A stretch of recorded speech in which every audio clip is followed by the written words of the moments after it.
السلام علیکم ناظرین، آپ کا میزبان اپڈیٹ ود جہانگیر سید کے ساتھ حاضر خدمت ہے۔ پروگرام میں آپ کا خیر مقدم کرتا ہے۔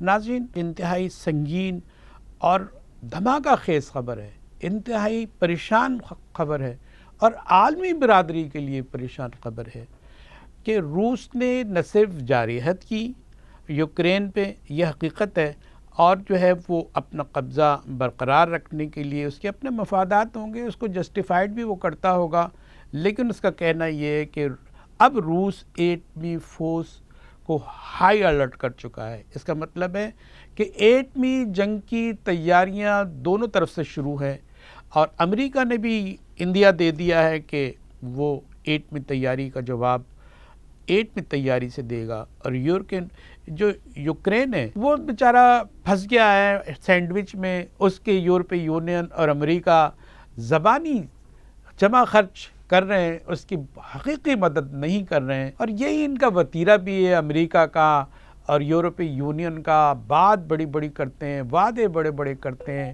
اور پھر جو ہے ایک مونگ پھلی کا دانہ دے کے بہلا دیتے ہیں، جو پینٹس کہتے ہیں جس کو۔ اسی طرح ہمارے ساتھ بھی انہوں نے کیا، اور جہاں بھی انہوں نے جنگ چھیڑی، یہ یورپی یونین ہوا، یہ جو آج کا یورپی یونین ہے، یورپ نے جو ہے عالمی جنگ لڑی۔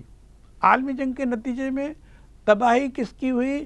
پوری دنیا کی ہوئی، ہم بھی انوالو ہوئے، بر صغیر بھی انوالو ہوا، یہاں بھی فرق پڑا۔ اب یہ نئی تیسری عالمی جنگ شروع کرنا چاہتے ہیں۔ یہ جو خبت ہے، جنگ کا خبت ہے، یہ جو جنون ہے، اس کے کیا نتائج نکلیں گے، یہاں بات کی جا سکتی ہے۔ برطانیہ اور فرانس کی طرف سے جو اسٹیٹمنٹ آیا وہ کہتا ہے کہ جنگ طویل ہو سکتی ہے۔ طویل جنگ کا مطلب ہے تباہی بھی طویل ہوگی، اور یہ تباہی جو ہے محدود تو رہنے والی نہیں، اور اس میں بلاک بھی ہے۔ ابھی چین اور بھارت تو بہت اچھی طرح کھیل رہے ہیں کہ انہوں نے اپنے آپ کو دور رکھا ہوا ہے، ووٹنگ میں جو ہے ان کا حصہ نہیں ہے، اور جو ہے روس نے ویٹو کر کے اپنی جان بچانے کی کوشش کی ہے۔ لیکن جو اجلاس اب ہو رہا ہے سلامتی کونسل کا، وہ بہت اہم ہوگا، اس میں ووٹنگ کا طریقہ سبھی ووٹ ڈالیں گے، اس لیے کھل کے سامنے آنا پڑے گا کہ کون کس بنیاد پہ کس کی حمایت کر رہا ہے۔ تو ہماری زندگیوں میں کیا غم کم تھے؟ کیا روس نے اتنا عرصہ جب سے اس کی ریاستیں آزاد ہوئیں اور وہ برباد ہوا، ریورس لیا اس نے؟ ریورس کس بات پہ لیا؟ کہ اگر اس نے طاقت پکڑی، اس نے توانائی حاصل کی تو جنگ کی صورتحال اختیار کر دی۔ اب جب روس سر جنگ کرتا تھا امریکہ کے ساتھ، یورپ کے ساتھ، اب پھر وہی سر جنگ ہمیں دیکھنی پڑ رہی ہے۔ لیکن یہ سر جنگ نہیں ہے، یہ ہاٹ وار ہے، اور ہاٹ وار نہیں، ہاٹسٹ اس لیے ہے کہ اس میں ایٹمی توانائی استعمال کرنے کی باتیں کی جا رہی ہیں، ایٹم بم استعمال کرنے کی بات کی رہی ہے، دنیا کو مسمار کرنے کی باتیں کی جا رہی ہیں۔ اس سے مہنگائی کتنی ہو رہی ہے، ہم جیسا ملک کہاں کھڑا ہے، ہمارے وزیر اعظم وہاں پہنچے۔ اب ایسی آگ اگلتی ہوئی جو ملک ہے، اوپر سے جنگ زدہ ملک ہے، وہ کیا آپ کو دینے کے لیے پوزیشن میں؟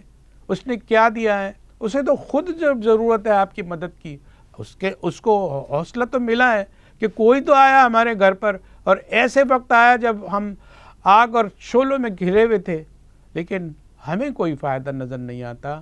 ہم اس دروازے کو ہم نے کھٹکھٹایا ہے جو دروازہ آگ میں جو ہے گھرا ہوا ہے۔ اب ہم نے دوسری غلطی یہ کی ہے کہ ہم نے یورپی یونین کے ساتھ جو تعلقات ہیں، ہمارے معاہدے ہیں، اور ہم جو ہے ان کے بغیر نہیں رہ سکتے۔ اگر ہمیں اپنی خودداری دکھانی ہے تو یہ دانش مندی کے ساتھ دکھانی ہے، آہستہ آہستہ آپ کو جو ہے چیزیں چھوڑنی ہوگی۔ لیکن یہاں ایسا کچھ نہیں ہوا، اور ہم گھر گئے دوبارہ، اور پیٹرول کی قیمت دنیا میں بڑھی ہے تو ہمارے لیے بھی یہ عذاب ہے۔ جب پیٹرول کی قیمتیں بڑھی نہیں تھی اس شرح سے، تو ہمارے یہاں جو ہے پیٹرول بم گرائے جا رہے تھے۔ اب جو عالمی منڈی میں پیٹرول کی قیمت اتنی بڑھ گئی ہے تو ہمارا کیا اثر ہوگا، ہم کہاں کھڑے ہوں گے؟ یہ اسٹریٹجی ہوتی ہے، یہ حکومت کی اسٹریٹجی ہوتی ہے، اس کی حکمت عملی ہوتی ہے، وہ جو بہت دور سے دیکھ لیتی ہے، اور وہ اتنی دیر نہیں لگاتی ہے فیصلوں میں۔